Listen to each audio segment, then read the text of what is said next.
Hey, Mark, what do you want to drink today? That's a great question, Dan.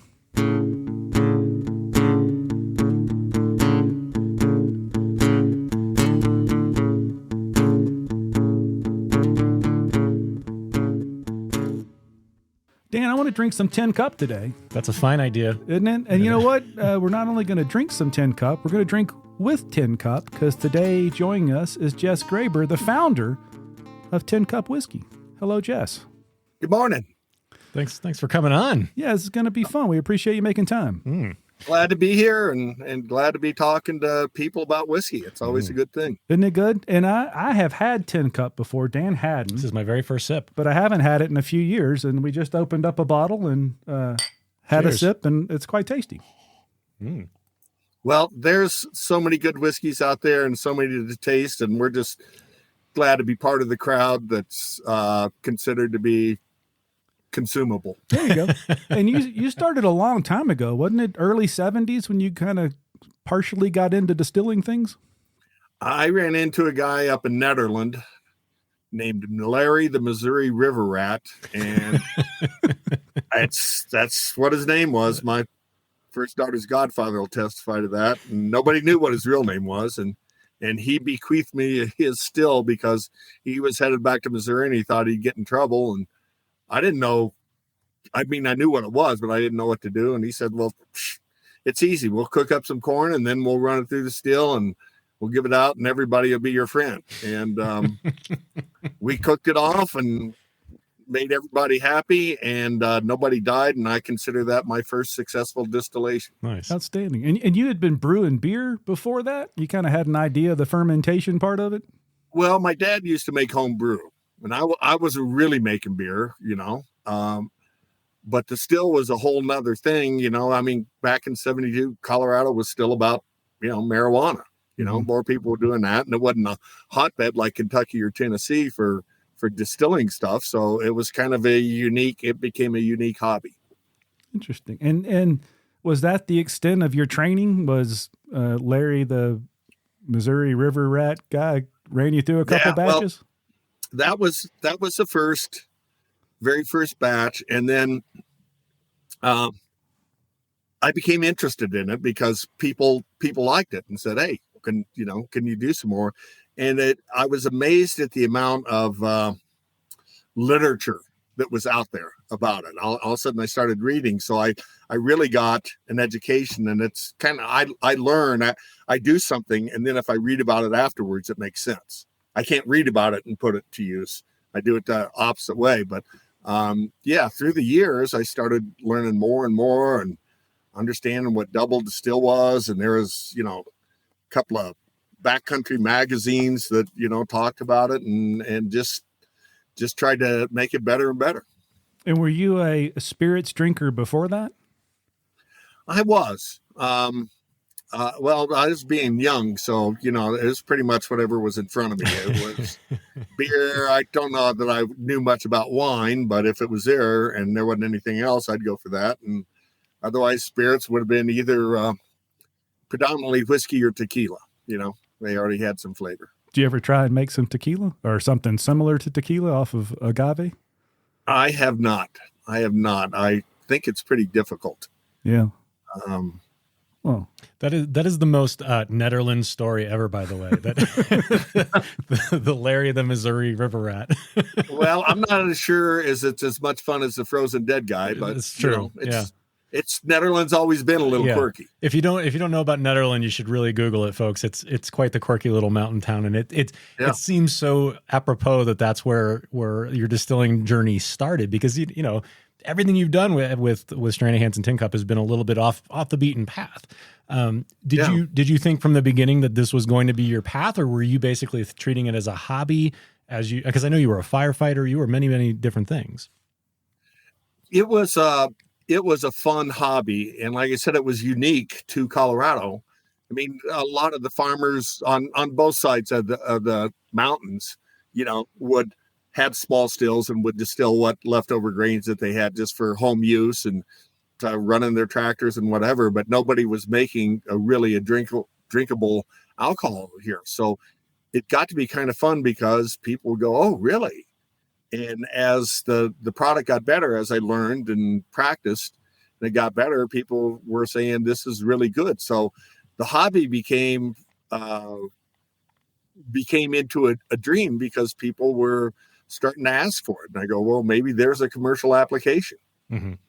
And you started with Stranahan's came first. Talk a little bit. That's a great story too. And I think anybody who's actually been on the distillery tour at Stranahan's has heard this story because it's a good one. Notably, Stranahan's is not named Graber. So right. Tell me that story. So number one, Graber's really a bad whiskey name. It would make a really good buttermilk in central Kansas. Here's Graber's buttermilk. It's pretty damn good. But when my local moonshine started to get popular in that small community, I was talking to other people about it, kind of had this idea, I wonder what I could do. And then one day, neighbor 3 miles up the road, George Stranahan's barn catches on fire. And we put it out. We saved the foundation and started talking to him afterwards. And he had started Flying Dog Brewery. And I said, you got a brewery. I make a little I do a little home distilling. And you've got this other barn here that's heated. I can't do it. And this is early April in April 2nd, 98, I think it was. And I said, can I, you got an extra room? And he goes, yeah, sure. Come on in. And it's great. So I ran off a batch there. And then in the springtime, and then later that summer, I'm in the barn and I stumble across a couple of kegs of Flying Dog beer. And I asked his ranch manager, I said, hey, what are you going to do with that? And he goes, well, it's old and flat. It's left over from a party. Maybe next time somebody goes to Denver, they'll take it back down to the brewery down there. And I said, well, can I have it? He goes, well, what are you going to do with it? And I said, well, I bet it's sealed. I bet there's still alcohol in there. And he goes, yeah, be my guest. So I put it in the still that I had, and immediately the distillate came off a lot cleaner, a lot purer than anything I'd been making. And that's when the cartoon light bulb went off above my head. And I went, oh, so they make the really good cognacs and brandies out of the wine instead of just the grape skins. If you have a refined barley product, you can have a really good whiskey. Mm-hmm. So started experimenting from there. That was the idea. And then once I got it down and I knew what I wanted to do, I went to George, and this is a shorter story. Went to George and said, I want to move down next to Flying Dog in Denver and have you make my whiskey mash. And George thought, that's nobody's done a distillery before. And I said, well, you started a brewery. And he says, yeah, but other people have done breweries. Nobody's done a distillery. And I said, George, you know what? We'll name that whiskey Stranahan's. And George says, you know what? That's not a bad idea. Struck that ego. that's kind of how Stranahan's was born. And he was a good partner to do that. And, it's still a really good whiskey. I'm still really proud of it. And we were the lead dog. It was the first Colorado whiskey. So that was something I was curious about. It's got to feel good given where American single malt is to have been at the dawn of that and the first and a driver of that category. Yeah. Well, it was born out of necessity. I mean, that's the way it worked. I didn't know, which is where TINCUP comes in. I had the ingredients. I had somebody to be able, they had the infrastructure to make my mash, and all I had to do distill, which is what I was better at than the mashing. And then, as we made that and it became popular and became Colorado's favorite son, there were a lot of people would come up to me and go, that malt whiskey you make is really good, but you know what? Do you know how to make American whiskey? And there's no A in American whiskey. And what they were looking for is they were looking for a bourbon. Yeah. And I go, well, yeah, I know how to do it. And I think we want to put a little twist on that. And I said, but our plant is totally maxed out. We couldn't make enough Stranahan's. In fact, we actually ran out at one point. We weren't out, but we didn't have enough to spread. So everyone was allocated. People thought it was a marketing ploy, but no, I never imagined that we could not make enough whiskey. Mm. Then they asked for the American whiskey, and I go, well, we can't do it out of Stranahan's because that'll ruin Stranahan's. So I went to my buddy back in Indiana, and I said, can you make me a really complicated bourbon recipe? And he goes, well, we'll try. What is it? And I said, well, it's 2/3 corn and 1/3 rye. He goes, well, we can probably do that. And he says, and they got a huge bottling plant back there. And he says, yeah, we'll bottle it and we'll do it. And we contract. I said, no, what we found is we need to ship it out here, and we need to cut it with Colorado water, because Colorado water is best water in the world. And he goes, well, that'll be expensive. And I said, it's less expensive than shipping Colorado water back there. Plus, we're going to spice it with a little bit of Stranahan's. We're just going to add a little bit of Stranahan's to smooth out. And we've been playing with this to smooth out the finish at the end. And he goes, well, you can't call that a bourbon. And I said, no, we're from Colorado. We'll just call it American whiskey. There you go. Nice. So that was the birth of TINCUP. How long did it take? Did you play with the ratio? How much of the malt versus how much of the corn and rye? The malt in the fermentation process has always been the same. It's about 4%, because you need some malted barley to help release the sugars of the corn and the rye. But we experimented with different levels of Stranahan's. My thought was I wanted 10%. And then my idea was it was going to be TINCUP 10, which we evolved to later on by aging. But we ended up with about 3%, 3 to 4%. And it seemed to be enough not to take away from the flavor of the bourbon and let the original whiskey experience itself. Yeah, because it does have the, I don't know, the profile-ish or the feel on the tongue and the palate of a bourbon, but there's it's got a little sweetness to it and a little fruitiness on the end. Yeah. And I guess that's the malt, the Stranahan's piece of it. Yeah, it just adds a little touch. It's fun, and it was something different. And like I said, we started a single malt in Colorado, and then we spiced a bourbon in Colorado. We're from Colorado. We don't really have to follow the rules of Kentucky or Tennessee. And I respect those guys. I respect what they do, and they make some really great whiskey, but we're just going to do things a little bit different. Yeah, and that is different. I think sometimes Canadians will distill and then blend. Typically bourbon, all the grains are together. But that lovely idea. And I think it came out well. Yeah, there's a Canadian up in the Northwest that does their grains all separately, and then they put them together. Yeah, I'm losing my patience. I'm going to open the rye. Well, that answers one of my questions was, what came first. So it was a neat idea. What about the bottle? Because that's, I go back and forth on packaging, whether or not I actually care, but it's cool that you have. I mean, I don't know. Did it doesn't roll downhill come after the fact, or did you make it hexagonal on purpose? Well, there are a couple of things on the package. One is that there are a lot of old bottles that weren't perfectly round. So I can't take credit for that part of it. They came up with this idea, that our marketing people, who are very smart. So they came up with that, and that's so it won't, you can put it by your sleeping bag and it won't roll away from you. So you'll have it there first thing in the morning. The embossing on the bottle actually came from back in my contracting days before I transitioned to whiskey. The embossing came from a bottle that we found in a dump behind the house. People used to dig in Victorian times and later, dig a big hole behind their house, and that's where everything went. The garbage man didn't come and pick up your trash in the morning. And we were digging to build a new house, and we found the dump, and there were a bunch of bottles in there, but the one that stood out was a pint bottle, and the pint bottle was embossed. And then I did some research, and we figured out glass was so hard to get to Colorado and pack without breaking that it was recycled and recycled and recycled. And all you do is you would heat up in water and sweat off that horse hoof glue, and then you could put your own label on it.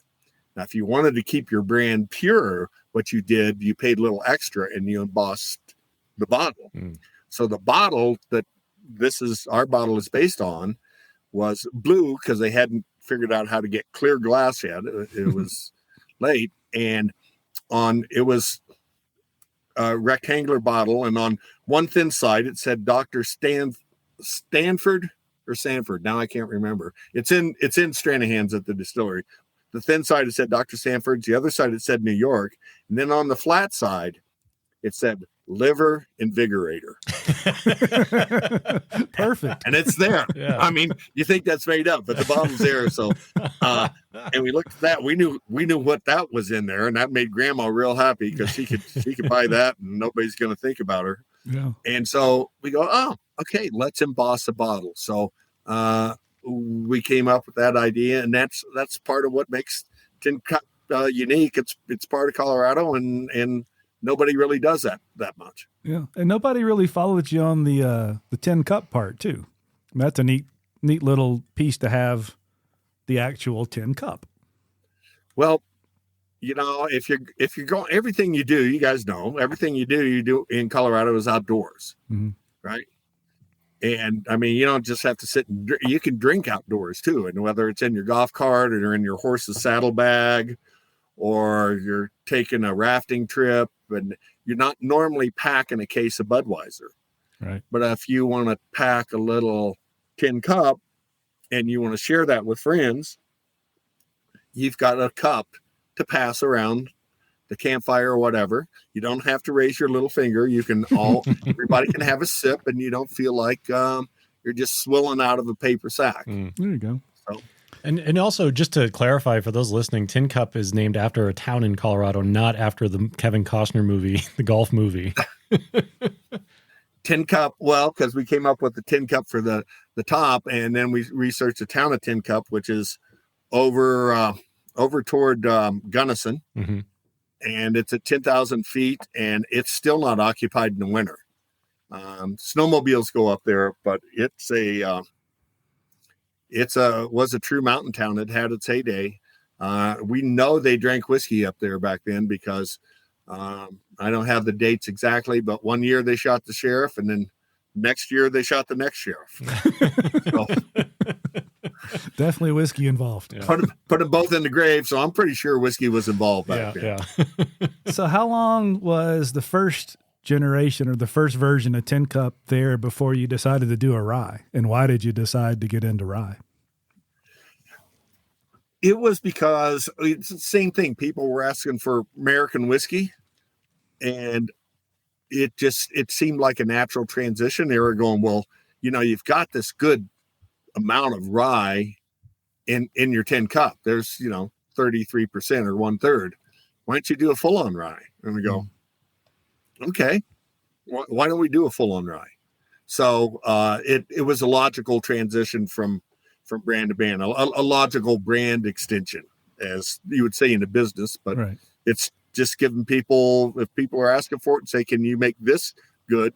We said, yeah, we think we can do that. And the same kind of thing. The whiskey's distilled in Indiana, but brought here to be cut with Colorado. Yeah.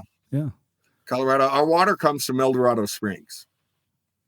So that's, they go to the water contests, and it's, they're rated number 1 in the world one year. They're rated number 3. I'm sure it's a very exciting tasting event where all the water tasters get around and they nose and they taste it and they go, yeah.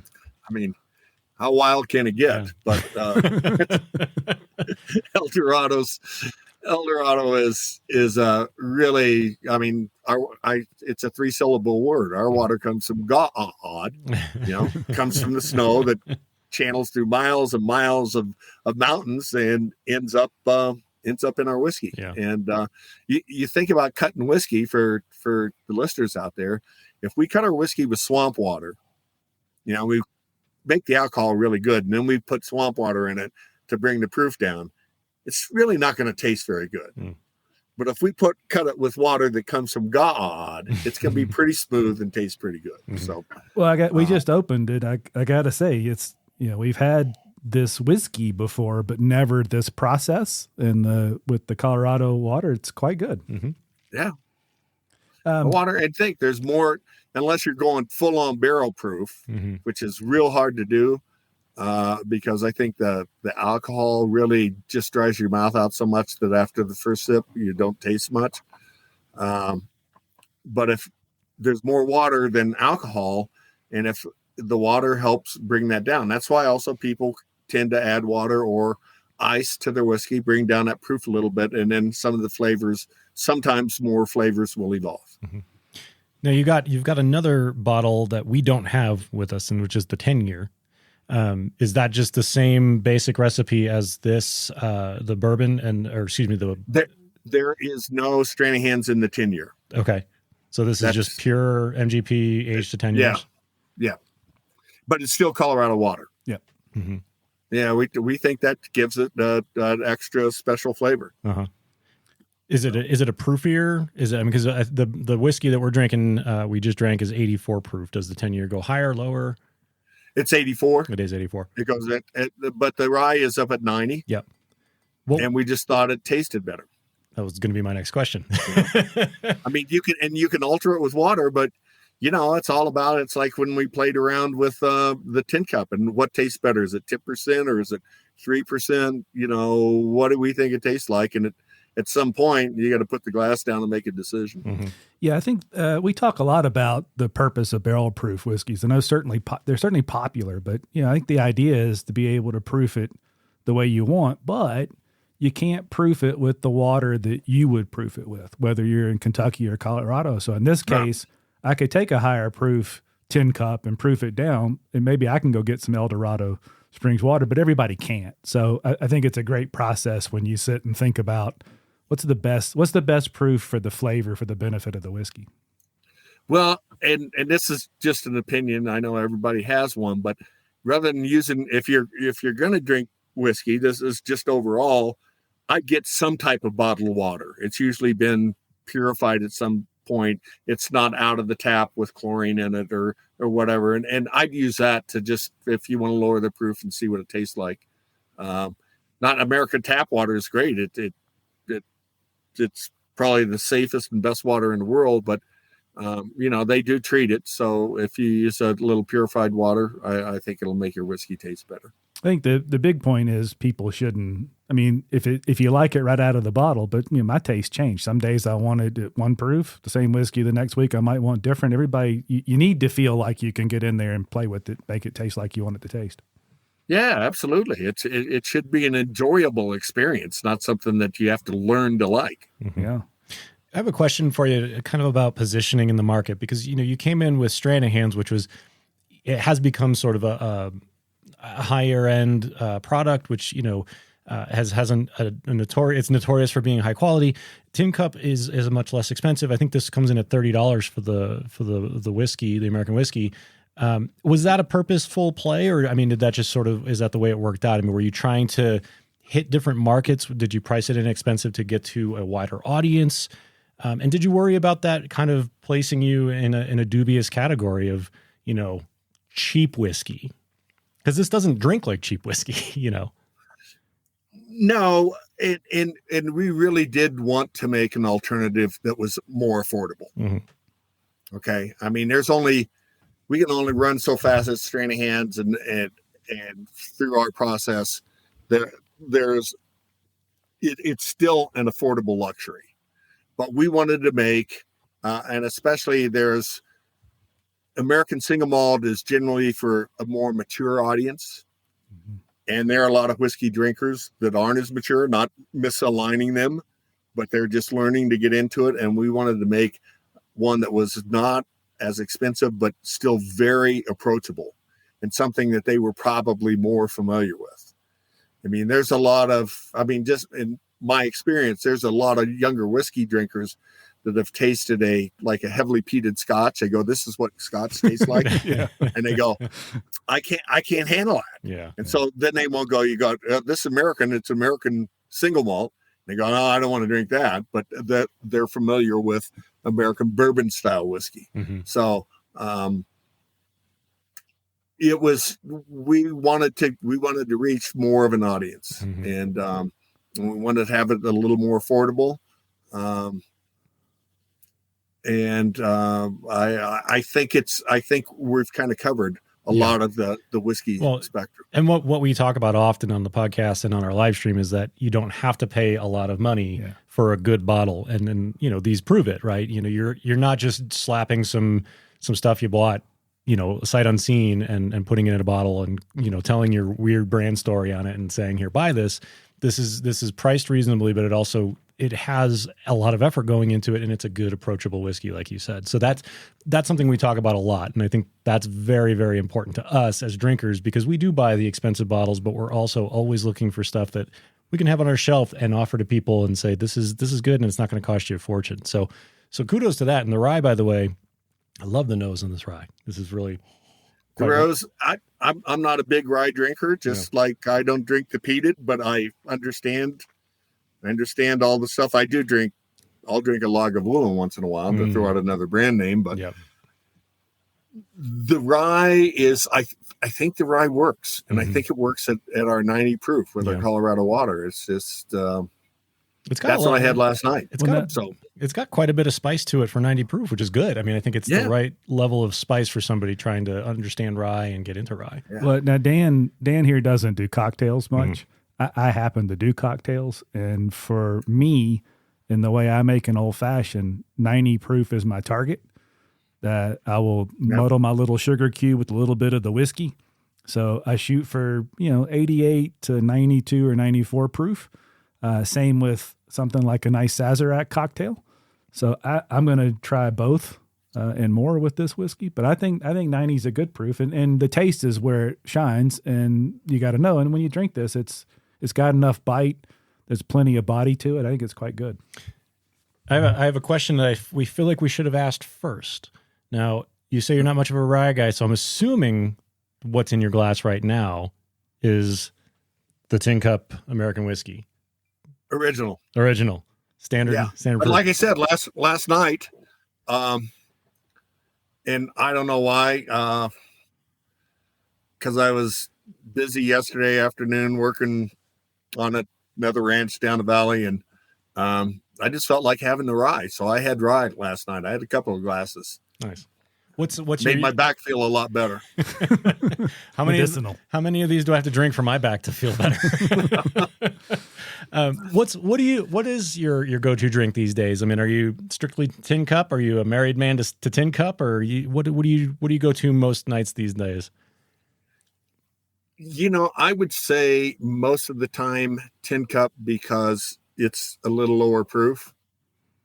But then, like I have a cellar, and I keep some different brands in there just to waken the taste buds. But then I go back to Stranahan's, and I'll taste the Stranahan's, and I forget how good it is, and how the really good chocolate and caramel comes out at it, and then you get that little crisp part of the malt at the end. So I mean, it's fun to change it up, because it keeps you if you're just doing the same thing all the time, you get in a rut. And so I like to change it. Even as the founder, it's good to have a little variety. Yeah. Speaking of variety, are there any other expressions we might look for from TINCUP coming down the road, or is that not divulgeable information? One of the fun things about making whiskey is trying to make something different. And it's just like TINCUP evolved, and that was different. So you never know.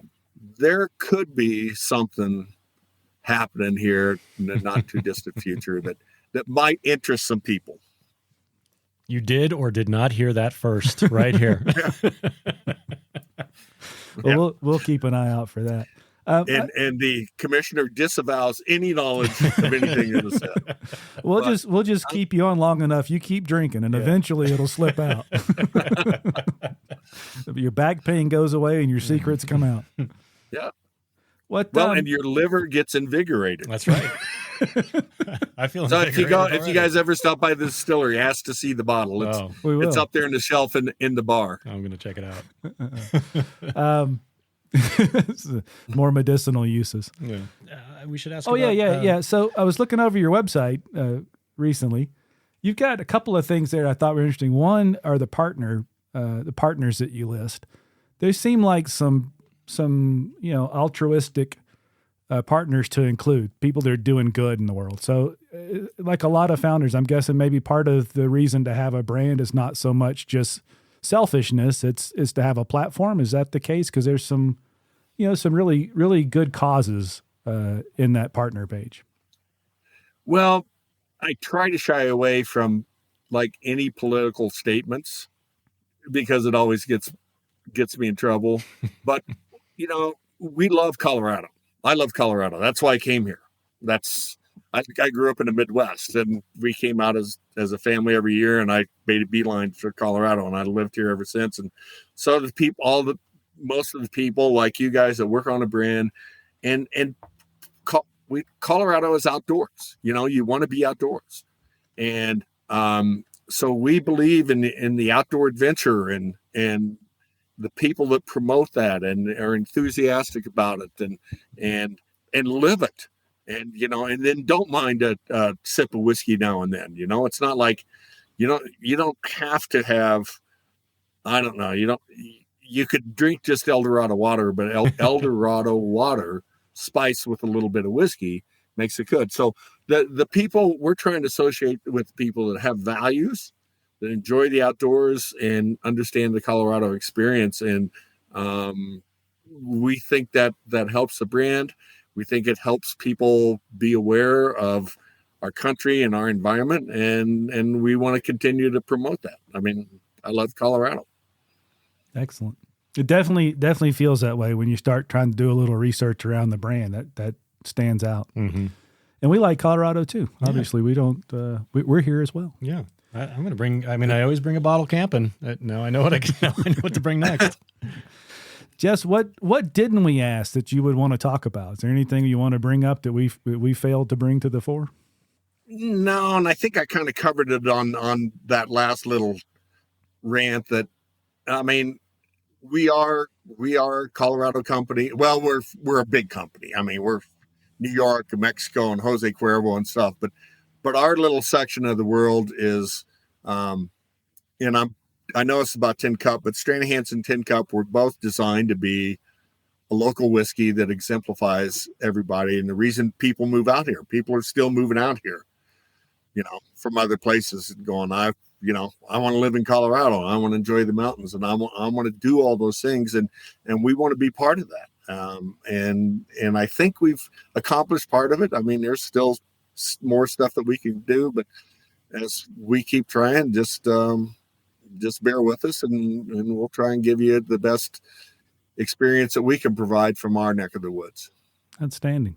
This has been great. We really appreciate you spending some time with us.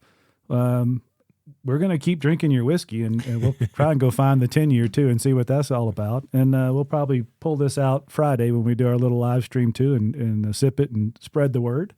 Because this isn't something. That's something I could ask. Is this a 50-state distribution for TINCUP? Yes. Yeah. Good. Then it's easy to recommend, and everybody can get to it. And I'll try to catch up with you on Friday. Yeah. Yeah. We'd love to. If you ever want to come hang out live on Friday, we can pipe you into that too.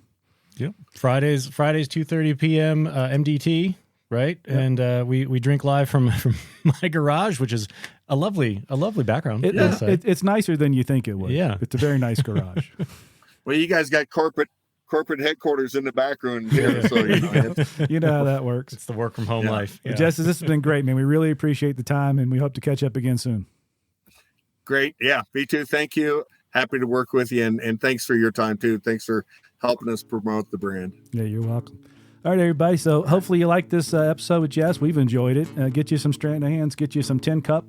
Do a little sipping. Check us out on Fridays, 2:30 Mountain Time. Friday Sips Live is always fun. And then, of course, make sure you're watching the YouTube channel as well. Beyond the live stream, we're doing a lot of open the bottle, back to the bottle videos, trying to give everybody an idea on what are the practical choices in whiskey, what has gotten to be a wholly impractical hobby, so you don't have to spend a ton of money. Dan, anything else? Yeah, follow us on Instagram at The Practical Still. And that YouTube channel, by the way, is youtube.com/The Practical Still. And the new handles. YouTube's finally got handles. So we're at The Practical Still. Yeah.